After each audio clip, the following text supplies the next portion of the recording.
Well, thanks, Dan. We're starting right on time here, so appreciate that. And for all of you, as I'm presenting, please put your questions, into the chat because I'm going to go to slideshow mode so we can basically see all the slides. So first off, I'd like to thank MTI, the Maine Technology Institute, for sponsoring this series of workshops. They do a lot of great work here in the state of Maine. So we thank them for that, and appreciate all they do. And I'm sure many of you will come across them in your paths as you look for grants or for support, and even their MERC program that they have as far as finding consultants, paid consultants, is a great program. So thanks to Maine Technology. A little bit about me. So I'm an outsourced VP of sales. I'm a score mentor. I'm a score subject matter expert in the field of sales. So I've been in sales management basically most of my career. So obviously almost all my career has been in sales. So I'm very pleased to be here. Most of my work has been in sales management and sales performance leadership. So I've helped small businesses throughout the state of Maine and throughout the New England region in my last 6 years as an outsourced VP of sales. But most of my career was in the athletic footwear and apparel industries, consumer products. So you'll see a lot of my focus as we go through today, sort of on some of my experiences there. The first thing I put this up, and it came up yesterday. I teach a college class, and it came up yesterday. I mean, who out there probably feels that this is the perception of what sales is? Selling a used car, trying to get somebody into a used Chevy Impala that day. And I'd like to say that's not really what sales is. It's kind of given a negative perception sometimes of what sales is, but really clearly what sales is really is being the biggest believer. So the best salesperson that is you're going to be is the biggest believer in what you're doing. And all of you have just started, whatever stage you are of your business, you'll find that the biggest believer is the best salesperson. The second key thing, to kind of demystify sales is that SW, SW, SW. Some will, some won't, so what? And in the world of sales, I mean, you're not going to get everyone to say yes, and you have to get used to the fact that it's not you. That's what happens. 3 times out of 10 in baseball, if you get 3 hits every 10 at bats, you're basically a Hall of Fame athlete. Well, in sales, if you get 2 people out of 10 to buy from you, you're in the sales Hall of Fame. So that really leads to you got to get enough no's to get enough yeses. And similarly, in a lot of my work that I do with Score, one of the key takeaways is that sometimes the pipeline just isn't big enough. That you might need 10 to 12 times the size of your pipeline because it's 2 out of 10 is basically the ratio. So we go through that a little bit today. We talk about the sales funnel, and I'll get to that. But yeah, ideally, it's going to take a lot of touches. I have a call here this afternoon with a sales rep that I'm getting ready to hire. And we're talking about 8 to 15 touches for the territory that this person's going to take on because that's what it takes. It does take that long, and you just have to be prepared for it. So sales, it can be scary, but it doesn't have to be if you're your biggest believer. The 3 top sales competencies, and this is a study that was just done by Gartner. And Gartner is one of the top consulting firms for supply chain, for business operations, for business maximization. And their comment was there's the 3 top skills and competencies for someone in sales right now is number one, human ability such as active listening and empathy. That's extremely important. The second is tactical flexibility, the ability to learn and be agile and versatile. So many of you who are starting up a business, you're learning that full on, that flexibility and agility is the keys to your success. And the third is how do you effectively collaborate, with technology and artificial intelligence to optimize tasks and messaging, not to do the work for you, but to how do you use that to optimize so that you can be in multiple places at once. So if someone was to ask me 15, 20 years ago if I ever would consider these to be the three top competencies for a salesperson in 2026, I probably would have said, I don't believe that to be the case, but that is really the case. Empathy, and we're going to talk about that a lot today, is extremely, extremely important. Flexibility and agility, and especially in the market we're in right now with the uncertainties at times and the way markets can shift on a dime. So that tactical flexibility is important. And obviously, as AI continues to develop, how do you use those tools to automate your messaging or schedule your messaging?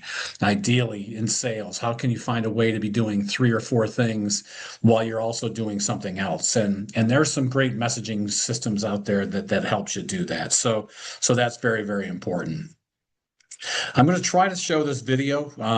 Many of you are startups, and I think this is a kind of a video that I think I might have to set that I can show video.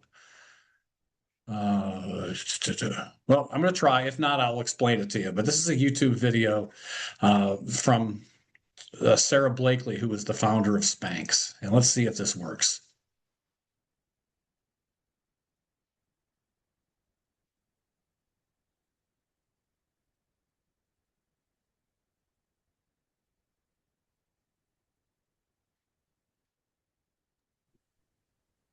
So we don't see it on screen right now. Okay. You might be able to change your screen to the YouTube page. Okay.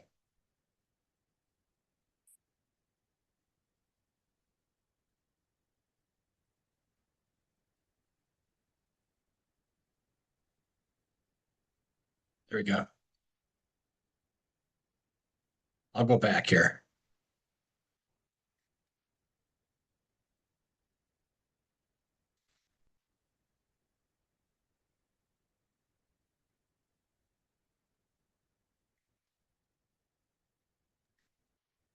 So we're seeing it, but we're not hearing it. Okay.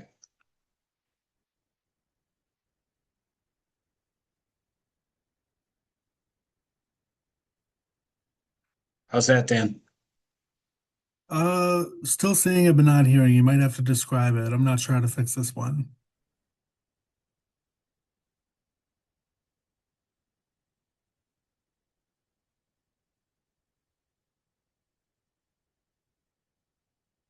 Can you hear it now?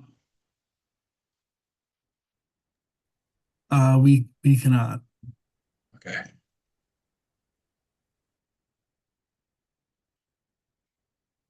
Flew on a plane from Atlanta, where I lived. There it is. All right. Got it. Now I know. All right, here we go. One is everybody in the industry, after I landed Neiman's, came up to me and said, "How in the world did you land Neiman Marcus?" And I would look at them and I'd say, "I called them. What do you do?" And they'd say, "Oh my God, we go to trade shows and we set up a booth and we've been doing it for 7 years, and everybody says around year 6 or 7 that you get a chance with Neiman's." I didn't even know there were trade shows. So I often say what you don't know can be your greatest asset if you let it. If you're not intimidated by the self-talk of, "I have no idea what I'm doing," and that shuts you down. So if you can power through the, "I have no idea what I'm doing," and actually see it as a positive and go, "That means I'm going to do it different," and that's where you break real ground. It takes a lot of courage and a lot of willingness to look stupid and potentially fall on your face, but that's where the magic is. So anyway, I got a chance to go and cold call Neiman Marcus. I flew on a plane from Atlanta, where I live, to Dallas, and I met with the buyer, and she was impeccably dressed. I'm in the intimidating Neiman's headquarters. I had my lucky red backpack from college. I had the prototype in a Ziploc bag from my kitchen and a color copy of the packaging that I had created on my friend's computer. And halfway through my pitch, I was telling her what it is, and I could tell I was losing her. After 7 years of cold calling and trying to sell things to people, you get really good at reading nonverbals. And I always say nonverbals tell you way more than the verbal. When people sit there and shake their head and say, "I love it, and I'll call you tomorrow," you're like, "Oh my God, Mayday." That's when you pull the chute and say, "I've got to try everything." And so she was kind of doing that. She was like, "Okay, thanks." And I just stopped and said, "You know what, Diane, will you come to the bathroom with me?" And she literally was like, excuse me? I'm like, I know it's a little weird, but can you just follow me to the bathroom and I'm going to actually show you what my product can do? I'm going to go in the stall. And she was like, oh, okay. And she walked down the hall and I went in the stall and I put it on under my white pants and I came out. So I showed her before and then I showed her with the product on and she just sat there and she goes, I get it. It's brilliant. And I'm going to try it in 7 stores. And I was like, that deserves a round of applause. I love that story. The reason why I like to show that, and there's just a great story, about what she's done as a brand. But think about all those things all of you as startups are kind of going through, right? You've got a great idea, an idea you really believe in, and something that you've worked on. It might be your backpack from college. It could be you're working with your roommate. All the things that Sarah talked about could be things that you're going through. But what did she do? She looked at doing things a little different. She looked at what her purpose was. She was resourceful. She demonstrated, she believed in herself. All those things that Sarah talked about in just those 2 minutes, which was like 4 minutes because I couldn't figure it out. Those are things all of you are going through when your business is at whatever stage you are. So the belief in yourself, the belief in what you're doing, the ability to think about how to do things differently, not the way everybody else has done it, the willingness to demonstrate and do things a little bit differently, those can be the breakthroughs. And obviously if you're familiar with Sarah Blakely and Spanx, I mean, obviously the kind of growth she's had, but she started out like many of you. She started off, just with an idea, with some concepts. So that's there. So that's a great success story to always lean on, not just from what she did as a brand, but how she did it from a sales perspective. She put herself out there. She was able to believe in herself, and she made the calls. And Neiman Marcus, being a high-end retailer, was the right place for her because the price of her goods were expensive. But women shopping, Neiman Marcus are spending $1,200 to $1,500 for a pair of pants.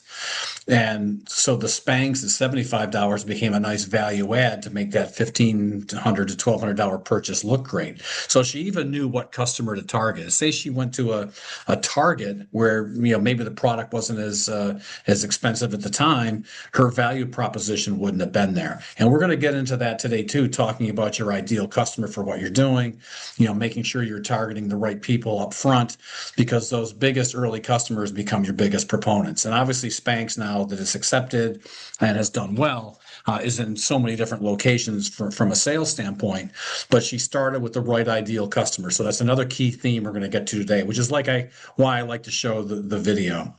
Another big fan, I'm a big fan of another person named Simon Sinek. And if you've seen his TED Talk on how great leaders inspire action, it really talks about the golden circle. And that golden circle starts in the center at its core of why. And I'm a firm believer where customers buy why you do what you do. They give you money and they do transactions with you for what you make or what your service provides. But it's really diving into why do you do what you do? What's the purpose? And those of you who are working with SCORE know that, getting to that unique value proposition, getting to that purpose statement, getting to that mission statement, having that vision are the core of what you're learning at SCORE. And it's the same thing here as you think about your sales approach. People buy the why. They give you money for what? But they really do. And I teach a sales course at the University of New England, and we basically have broken this down as to why, who, how, what. Why do you do what you do? Why does it matter? Who does it matter to most? How do you go about doing? And then what are you providing? And when you start to think in those and that framework, you're starting to engage your audience, you're starting to meet your customers where they're at, you're starting to solve the problems that they have.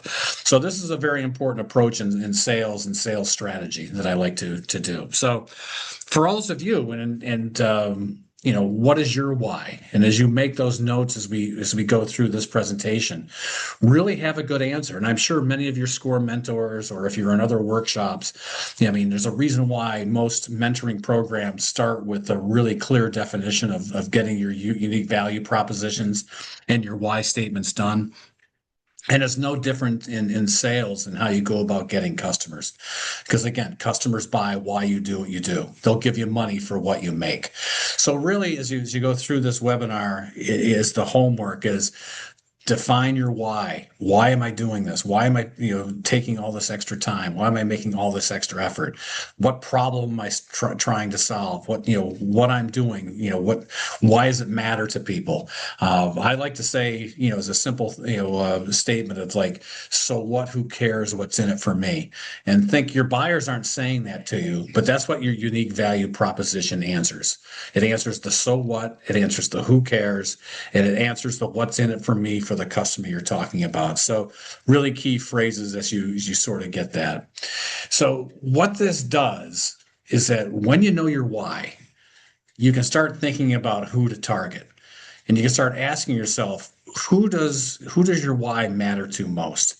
And the reason why I say that, back to the Sarah Blakely video, is that there's always a great deal of customers that have the ability to, to purchase or pay for your services, your products. But when you think about and really dive into your why, you can figure out your ideal customer and who does your why matter to most. And especially in the early stages of a business, getting those early stage adopters on board builds credibility for your brand. It builds a great following, and it also leads usually to great referrals because your target customers, your ideal customers, will be your best referral partners. And referrals, I talked earlier about 20%, 2 out of 10 being a great close rate in sales. I will tell you that referrals close at over 80%, because that means somebody who likes what you do, has told somebody that trusts and respects them about you and about what you do. Those close at a much higher rate. So again, ideal customers and really identifying them and getting to that point, because what you want to do is find that ideal customer and share why you do what you do. And this is one of the challenges is that's going to take a number of touches. I'm working right now on a startup footwear company. We're the first shoe company ever to focus on balance as a priority and as a solution for consumers. It's taking me anywhere from 15 to 18 touches to get a customer open and to have them come on board, because there's proof of concept, there's timing, there's people want to try it before they buy it. There's a number of reasons why it's taking that long. So the same thing for you is for me, I have to make sure I'm talking to the right customer. So I have a really clear path of who those customers are, how they service their consumers, I call them sit and fit shoe stores. So for my company, a sit and fit shoe store like Lamy Wellahan or Selby Shoes are a high target for me. And that's what I'm doing across the country with my salespeople, is targeting those stores. Like I could say, well, Dick's Sporting Goods sells a lot of sneakers. Why aren't you talking to them? Because they don't understand our concept at this time. They're not about helping someone get started. They have a lot of demands. So I'm doing a different approach in my sales strategy with this startup. And that's something to think about. Who is your ideal customer? So you can share, why you do what you do. So there's some questions you asked when you talk about who is my customer, right? These are, you've got your UVPs. This is why you exist. Now we start diving into like, who is my customer?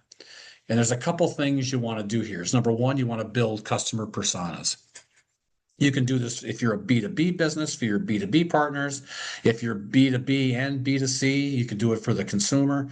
But one thing I tell, and I did a SCORE mentoring workshop, SCORE mentoring meeting a week or so ago, and one of the homework assignments for the SCORE client was to go back and build 12 different customer personas, because just the one or two they were working on wasn't enough to really capture all the market opportunity and all the ways they need to sell. So grabbing those customer personas. Then you want to go through a process of customer identification, customer qualification, and customer segmentation. Not all customers are equal. So even though you might have a great product or an idea, all your customers might be different. So make sure you have a process for identifying, qualifying, and segmenting those customers. The third thing, again, the number one skill for a great sales competency in 2026 is empathy. So making sure you meet the customer where they are at. And that's not going to their office or going to their house or going to their store. That's where are they at from a journey? Where's their business at? What are their needs at? What are their problems, and how are you solving their problems? And then the last thing is validating your UVPs, to the customer. So that's very important. And then I like to say, so what, who cares, what's in it for me? You answer those four questions clearly with the so what, who cares, what is in it for me? So one of the things I like to talk about is really empathy, and it's meeting the customer where they're at. Again, the number one skill for a salesperson in 2026 is empathy. Why is that? Well, number one, it shows you a really simple customer profile. So when you start to build your customer personas, this allows you to name them, build a relationship with them. It allows you to get beyond demographics to understand their behavior, their concerns, their aspirations. It helps you to understand what your customer values and is willing to support or pay for. It helps you provide them value. So, they're providing, they're paying for your products or services. They're going to be the lifeblood of your economic opportunity, but you need to provide them the value. They're not providing you the value. You're providing them the value. And this allows you to build trust with them. And then it allows you to create a relationship. And that relationship is the repeat business. It's the referrals. So all those things come from and cascade from, showing empathy. So really getting to know who your customer is, go deep, understand, more about them than just the simple facts, understand what they value, and then back when you understand what they value, provide that value back to them. So that's very, very, very important. And as you go through all this, what you're going to want to have is you're going to want to have a sales process. These can be simple. You don't need to go out and spend a fortune on a CRM, but you want to have a sales process that helps you track the customer journey. And having a clear process helps you know where you're at and kind of the probability of success with that individual customer you're going to have. A sales process really helps you manage your time. It helps you focus your activity on what is the most important thing, right now. The name of this workshop is, let's get sales now. How do we go get more sales? A sales process is going to help you focus your activities. A lot of times I liken a sales process to if any of you have children, a 7-year-old soccer game. And if you go to a 7-year-old playing soccer, they're all just chasing the ball. And as you're watching it, you're realizing this isn't really productive. It's fun, it's cute, but it's not playing the game. And as the soccer player grows and learns, they learn the idea of the process of the game, the positioning, and how to space themselves on the field. And a lot of times, especially in startups, it's the same thing in sales.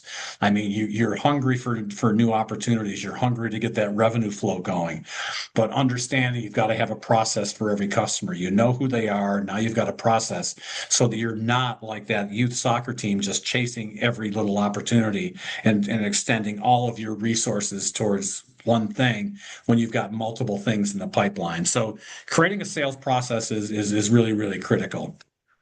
So I like to look at a sales process, and this can be custom to your business, but I like to look at it, in 7 potential stages. For me, the first one is leads. That's a list of names. You've gone to, somebody's given you a list of names, or you've gone online and you've got 300 people that could be a potential customer for you.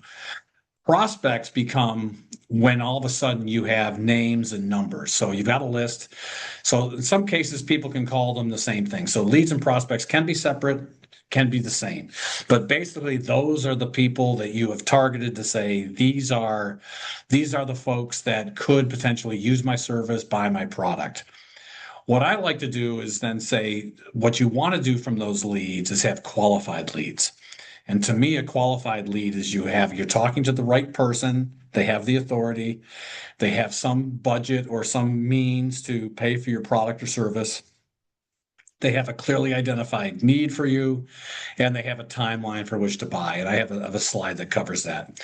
And once you've had a qualified lead, your next meeting is a discovery meeting where you learn more about them, you learn more about their problem, you learn more about what they're looking for. Again, empathy, diving deep, learning more about them. And from that discovery, you then show them what you do, you make some sort of proposal, and then you close. So, everybody's product, everybody's service could be a little bit different, but you're going to have elements of this. You're going to have leads, qualified leads, discovery, capabilities. Sometimes they're one meeting, but these are the stages I like to look at, for sales. So I like to say that discovery is the most, critical stage you're going to go through, in your sales process, because that's when you learn about your potential customer, your potential service provider, and you use empathy to make it about them.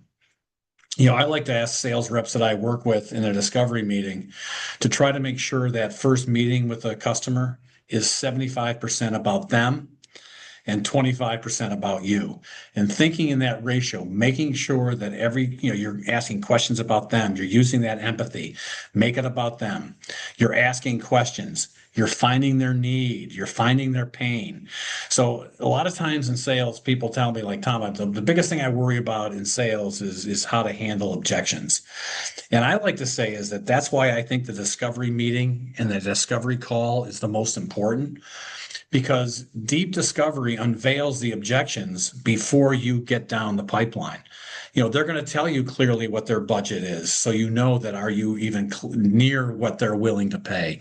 They're going to tell you some of the problems they've had in the past with other people supplying a good or a service like you do. They're going to tell you some of the things their customers, if they're a reseller, are telling them about. In that discovery, you're going to learn all those things so that when you do give them a proposal, you will have a lot of their questions or their pains answered in your proposal. So the discovery meeting, 75% about them, 25% about you. So I talked earlier about leads and prospects, and these can be the same thing, but leads are just a list of names and targets. Prospects to me are those leads that you have contact information and a way to contact them. So think of sales versus marketing. I think of, leads are, you can get those through marketing efforts. Prospects is more of a sales initiative. And as I said, I teach sales at a college. And what I like to tell the students is consider marketing one to many. It's you're sending one message out to a lot of potential customers to make them aware, to allow them to learn about what you're doing. Sales is one-to-one, and there's a reason why a lot of people shy away from sales, but sales is about building that relationship, using that empathy, and being able to work one-to-one with potential customers in order to build those relationships and create that trust. So sales is what gets prospects to qualified leads. So a qualified lead is you've identified them as having a need or use for your product. You've got some information gathered as to who the decision makers are. You have a realization that they buy or sell like products and that they meet your price value relationship. So that's what your discovery gets you to, right? If you have a nice meeting with somebody and they tell you my budget for X is 20 cents, and that your product is $1.50, you may not be with an ideal customer at this point in time. But a qualified lead lets you know that a sale is possible. And then when a sale is possible, your sales process allows you to manage your sales probability. And each stage in your sales process will have a probability that when you get to a certain point, X number of these turn. So I like to use, and I mentioned it earlier, the BANT formula for qualifying a lead. And it's simply budget, authority, need, timeline. So as you have your UVP identified, you've got your ideal customer identified, you've built a sales process. These are questions you ask along the way to kind of build your probability. Number one, budget. Do they have the resources to pay for the goods or services that I'm offering? Authority. Are you talking to the right person? I mean, are you in the room with the person that's going to make the decision? Now, sometimes you might not be, and that's okay. You just need to, all of these don't happen in one meeting. This is part of the process in the 7 to 8 touches. Have you identified their pain and discovery? So if you've done the discovery meeting to find out what their need is, and then timeline, when do they need it? So this does not happen in one meeting. This is why it might take you 8 to 10 to 12 touches, because you might find out early on that you've identified their pain. So now you have a pain. And they've told you that they want to resolve this pain by December 31st, 2026.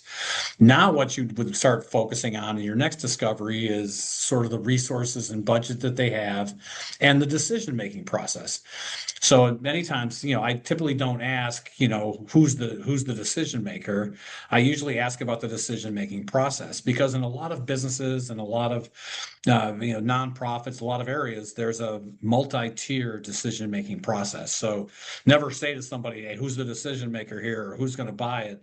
Always ask, inform me a little bit about your decision-making process for making a decision on this, so that I can be sure that I'm speaking to the right people as far as moving my identity forward. But this is a great checklist, and I use this with established sales teams on opportunities. In many cases, this is in their CRM. It's BANT. All right, do you have the people you're talking to? Do they have the resources? Are you talking to the right people that are going to drive it to a decision? Have you identified their pain? And timeline. Is there a clear timeline on when it's needed? You can keep moving sales opportunities forward. You might not have a timeline. You might have the top 3 checked. There's no timeline. Your follow-up then becomes questions about the timeline. So these are all things. The most important really is the need. If you've identified their pain, you answer questions on the other 3. So that would be probably the most important thing. So we talked a little bit about customer identification and qualification. So, a prospect is a very broad list. You've got names, you've got phone numbers, you've got contacts. Qualified leads is a focus list of potential customers who might fit. Then you kind of funnel down and note here that the size of the funnel. So ideally, since 2 out of 10 is a great sales close rate, you will almost need 10 times the number of prospects so if you want to get 20 sales, ideally you'd almost have well over 100 prospects, and your rate comes down from qualified leads. So typically, percentage wise, if I was doing percentages, I'd have prospects at 0%. I'd have qualified leads at 25%. I'd have proposals at 50%, and then I'd have sales at 100%. And that's how I sort of forecast and gauge, depending on the type of product or service. So ideally, the whole idea is to get to the qualified leads, which gets you to the proposals, which gets you to the sales. So really, the key takeaway is having a pipeline, that's big enough. And then you're going to take all this information and you're going to go out and you're going to start making sales calls. So I would say, as you go out and make sales calls, number one, always be prepared. So again, we talked about the discovery, learning about your customer, be prepared, know your customer, know their problems, know their business. There's so many tools right now that you can do to research. There's social media, there's great information on the web, there's AI. So make sure when you go in, that you know about your customer, and then know yourself. I mean, you always have your why statement, your UVPs, ready to express to your customer, but then also know how they matter to that particular person you're speaking to. Most people I know have anywhere from 3 to 7 unique value proposition or pieces of their UVP, and not all of them matter to every customer. So don't have a canned speech that said, these are my 7 UVPs. Think about that customer, and there might be 3 of those UVPs that matter tremendously. It's not a, you don't get points on listing all your UVPs, only those that matter to the customer. And when you present to a customer, always have an agenda, a flow for the meeting. And I always like to say, know your ask. What are you looking for? Is it a test? Is it a referral? Is it a follow-up meeting? Is it a demonstration that you'd like to do for them? So whatever it is going in as you're driving or you're getting ready for that phone call, know what you're going to ask them at the end. Because one thing you'll know is that people know it's a sales call, so they're expecting an ask. So if you don't give it to them, it's almost like, oh, okay, what's wrong with them? And the last thing really on the sales call is follow up. If you say you're going to get back to somebody and give them a proposal in 72 hours, get them a proposal within 72 hours. If you say I'm going to get you a sample of some of my product and by next week, get them a sample of your product by next week. But one of the key things and points get taken away in sales is when you don't follow up and do what you say you're going to do. Don't make the customer do the work to track you down. So if you say you're going to do something, go ahead and do it. So, sales 101, really, the biggest believer is your best salesperson. So, all of you that are on the call today, you're here because you've realized that there's a problem that you're solving. You're passionate about what you're doing, and you have a real belief that what you are doing is going to help solve problems and going to help people, and it's going to better the world we're in. So, you know what? That makes you your biggest believer. It also makes you the best salesperson out there. The next is find your ideal customer and also who's not your ideal customer. I do a lot of work with startups, and I mentioned my footwear startup that why wouldn't Dick's Sporting Goods be a good customer for us? Well, right now they're not our ideal customer. They don't launch new brands, they don't launch new concepts. They sell a lot of product, they're great stores. But for me, Lamy Wellahan sits people down in a chair, asks them what's happening with their feet, and brings out shoes that solve the problem of that consumer. That's who in my footwear startup I want to be doing business with. So I've gone through the work to know who the ideal customer is and who's not the ideal customer.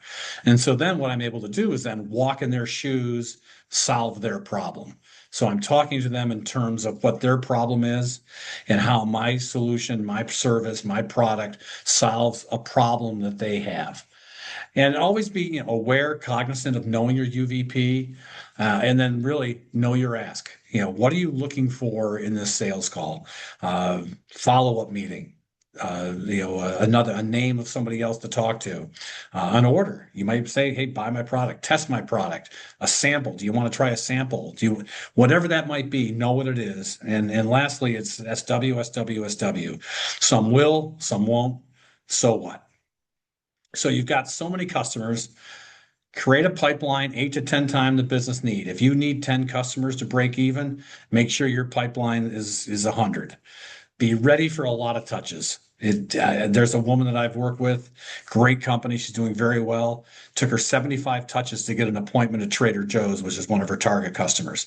So that's just the way it is. I've trained sales reps. They've called me to say these customers aren't getting back to me. I'll ask them how many times have you tried, and if they say less than 5, I'm like, call me when you've tried 15 times because maybe there's something going. So it's going to take it, and you've got to be prepared, for that type of timeline. Know your ideal customer, know your not ideal customer, and know that not all customers are alike. And so there's all different kinds of things you can do. So I can stop sharing, Dan, and I'm sure there's questions or things that have popped up from the team, but we like to leave time in these for questions and feedback from the people in the audience. So I'll leave it to you to. I don't know if there's any in the chat, but we'll take it from there. Yeah, we had a few questions in the chat. Someone was asking about the YouTube link for the video, which will be shared in the slide deck following this workshop. Okay. And this is a question you kind of talked about a bit, but someone was asking, how many leads do I need to get to prospects? Or example, is it like a 10-to-1 ratio, or what should someone expect? And that might be more dependent on their field. Yeah, I would say so. And I think one thing is that prospects, getting names, numbers, and contact information is the key because, basically some of these leads are just names. So you're not making progress if you don't know who to pick up the phone or you don't know who to email. You don't know where to find people. So that's part of getting to the BANT is making sure that you get the contact information so that you can start figuring out the decision-making process and who you want to talk to. And Isabella has their hand up. All right. Hi, yeah. I had a question. Yeah. Can you guys hear me? Yeah. Yep. Oh, great. I'm wondering what's the best way to reach out in the first place. There are companies that I would like to do business with, but kind of what I have for them is the like support at whatever company email, not Yeah. like a particular contact. Should I just go through that, or should I be trying to find something else first? Well, that's a great question, Isabel, and I think that's the resourcefulness. So, number one, LinkedIn is a great vehicle for going on and researching, some particular people that might work at the company. You also, if you want to have a deeper LinkedIn profile, you can do Sales Navigator, which is what I use. And I can go in and look up, who's in HR at a certain company or who's in IT. So I think LinkedIn is a good resource. I think Maine Biz, just reading Maine Biz, the magazine, they do they're very active, especially here in the Maine community with things that are happening and trends that are happening. So stay up on the local news, follow the company targets that you have. Follow them, do make sure you have Google News searches for those companies so that when something happens or maybe there's an acquisition or a promotion that gets reported in the field, you can know who to reach out to or talk to. And I will say on the outreach, it's email, it's phone, it's text, it's dropping in. So maybe, if you're traveling by, stop into the office and just drop off some information and ask for a name. And they might give you a name of someone to contact. And all of a sudden, what you're trying to get to is you're trying to qualify that lead to get to a person that you can actually talk to start working through your sales process, because that's why that qualified lead is so important. You want to get a discovery call. So that's where I think AI can become very helpful. I mean, there's a lot of tools right now using AI that maybe you can find people at that company, decision makers at that company, and then once you get in, you can start figuring out the email addresses. So it's really just a investigative digging research. It's diving in. So that whole getting a lead to a prospect's a lot of investigative work, very similar to any sort of research that you do. But you've got to get the names, and then once you do, it's the repetition of emails, calls, in person, connecting with them on LinkedIn, saying, "Hey, this, I do this. I see you do this at your company." I have personally in my network, I have 3,600 LinkedIn connections because that's become a great vehicle for doing business to business. I mean, people are on LinkedIn. It's not a job searching platform anymore. It's a platform for business networking and business information gathering. So utilize LinkedIn as well. Hopefully that answers the question, Isabel. I think I saw something in the chat, Dan. We have another one here. Can you mention a few of your a few of your favorite final close and negotiation tactics? Okay. Yeah, it's closing. It's sort of a scary term to some folks. But what I like to do is I like to work it towards an ask, and that's why I use the word ask. I like to say that my discovery has been so good that I would say to somebody, one of my techniques would be is like, I've come here today, you've said this is the challenge, I've answered that challenge, and I'd like for you to maybe test my product in this, or I'd like for you to give it a try. I think the whole idea is you don't want to make the assumption that someone's going to just drop everything and give you a huge, commitment. So what you're trying to do in many cases is to get a test. So what I try to do is I have a specific ask, and it might be a little bit more than what I think they're going to give me, but not so much that it's unrealistic. So make sure that your ask is realistic. Make sure that you're comfortable asking for it. But I think to me it's the ask, it's not the close. Because to me a close is that the relationship is done. That's it. We've closed. For me, it's about asking and moving the opportunity forward. So I think if you look at it from that mindset, because you're looking to grow these customers, you're looking to do more business. So basically, how do you get them on board? So sometimes I'll say to somebody, how can I get you on board with what we're doing here? Hey, maybe to get you on board, we can do this small test to get started. Maybe to get you on board, we can do a sample to get some of your people using my products so that we can work from there.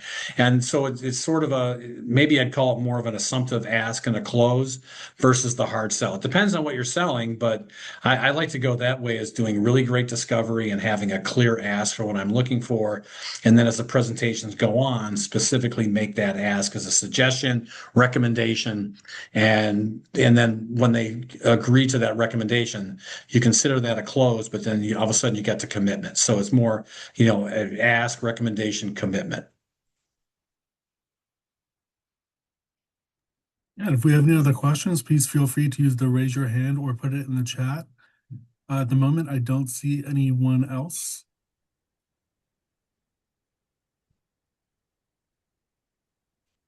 But in the meantime, just I want to say thank you very much, Tom, for presenting today. I feel like I always learn 2 or 3 new things every time I see this presentation. So thank you very much. If anyone does have any further questions, feel free to use the raise your hand function now, and we can ask that question to Tom, or I will also include his email in the follow-up as well. And you can send him an email after this workshop. There is And I'm one just gonna question here on say- how effective are cold calls. Yeah, go ahead. Yeah, and it's again, I like to, I think it's a term that's scary for people. So what I like to do, and this question is from Peter, what I like to do, Peter, is that's why I really am into customer identification. Because if I've done the customer identification and I, sort of know that this people in my prospect list are people that have a use for or a need for or a potential need for my product, I don't consider that a cold call. I consider it a call introducing myself to someone who doesn't know me yet. And so it sort of demystifies the cold call. To me, a cold call is trying to, sell something that nobody has use for. So I'm sure most of you have done the work. So they can be very effective, but I consider them as informational calls to prospects that you've identified as having a potential need for your product. So you know what? That gets into the some will, some won't, so what? They might not take your call. They might not want to talk to you, but you know in your heart that the people you're calling have a need or a use, and your product helps them solve a problem. Then from your mentality, you're doing them a service by introducing yourself and by introducing your product. So as you prepare for those calls, think of it that way versus I got to make cold calls today. Think of it as I have to introduce myself to a whole range of new people that don't know who I am yet, but do have a need for what I do or what I provide. And these are some people who am I helping today, right? So we just started, watching the pit last night. We're a little late to the party, but I like how they kind of do it is that they pivot like, let's go save some lives. So the same thing for whatever you're doing when you make the cold calls. Let's go help some people. And you know what? You might make 110 calls and get one person to answer, but you've helped that one person. So a lot of it is sort of a frame of mind, Peter, as you go to do it. So, think of it that way. I'm about today to introduce myself to some people who potentially have a need for what I do, and go into it with that positive mentality and say, I'm going to make 100 calls. And if you do it that way, at least you've demystified the cold call. Still effectively in the world of sales terminology, they might be cold calls, but it's really, it's really, kind of how you do. I think there's another question here from Perinda. Do you see value in cold messaging? Again, I get a lot of them, and I respond to ones that are warmer, if you will. If someone calls saying, I see you do a lot of work in the sales world, I work on sales process, I'm more likely to be interested. So if I'm doing cold messaging on LinkedIn, I've done the research on the people I'm messaging. I've found some commonality or some area of interest. It could be where I grew up or where I've done things. So I'm not a huge fan of cold messaging, but I'm a huge fan of finding the warm message in that cold outreach, if you will, just like I said to Peter. So there's so many tools out there to find commonalities. I would do that as I go about doing this, and you'll find, and that's why one of the things about having a lot of LinkedIn connections and bolstering your LinkedIn is that when someone's a second connection of yours, they're much more likely to connect with you. If I see that Perinda, you're connected to 10 people I'm connected with, it tells me that 10 people that I know you and have built some sort of relationship. I'm more likely to accept your message. If I find that you're a third plus relationship of mine on LinkedIn, it's like this is like a cold message. But if I find that you're connected to, a lot of people. Like you're connected to Dan, you're connected to some people at SCORE, you're connected elsewhere. I'm like, oh, okay. So, that's almost like a referral, if you will. So I'd for all of you, I'd really try to build, if you're on LinkedIn, try to build your profile. You're on this call, connect with me. The message to me is like, hey, thanks for doing the workshop today at SCORE. I'd like to make you part of my network. Then all of a sudden, when you're a first degree, that gives you access to all my first degrees. So use LinkedIn, but do it warmly and do it like through research and aspects. Okay, Brenda's like, can you talk about the budget aspect? Yeah, that's a hard one because I think as you go through the discovery, some of the questions you're trying to figure out the decision-making process. Some of the terms I've used is if you allocated some budget for this year, is there a range of priority that this service means to your business? What sort of allocation of resources are you looking for this? So there's questions like that, allocations of resources. Have you set aside some priority or budget for this? So you're asking them to talk about themselves, and that allows you to get to where it might matter to you. Yeah, and I think Dick just wrote, is there any lightweight CRM tools? I mean, there's a free version of HubSpot. That's pretty basic. So it's really a glorified Excel spreadsheet, but there's some free versions of, almost all the CRMs have a free version that you can try, but HubSpot's the one that I've seen most startups use, and it's pretty robust. And Jimmy asked about how do you approach cold messaging email to balance human-centered. It's funny. I early on, Jimmy, I was working with a company and they had comedy writers, and and we try to do our cold messaging in a way that humanizes the messaging. So the biggest thing, and it's like, yeah, there's AI templates, but you've got to make sure it's your voice. So that's why I take it back to your USP, your UVP, your value proposition, your own company language. Make sure that those messages sound like you, sound like it's the human that you are. So when someone says, "Hey, Jimmy, that's cool. I want to have a call with you," they're talking to the person that emailed them. So as well as I love automated messaging, make sure that messaging reflects who you are as a person, reflects your whys, reflects your unique value proposition, because that'll come back to you when you get a meeting with somebody. They're like, well, your message said this, you've seen this. So make sure the tone, the language is reflective of, what you value and who you guys are and what your companies, do. So that's the one thing I do on the automated messaging. Make sure it sounds like you.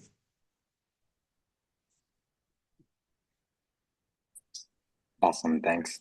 All right. Okay. Looks like that might have been our last question. Thank All you right. so much, Tom. And thank you everyone for your great questions today. I will follow up with some more information, including the recording and slide deck for this workshop. Thank you everyone for joining us today. Thanks, everybody. Good luck. Have a good one. Take care. Bye-bye.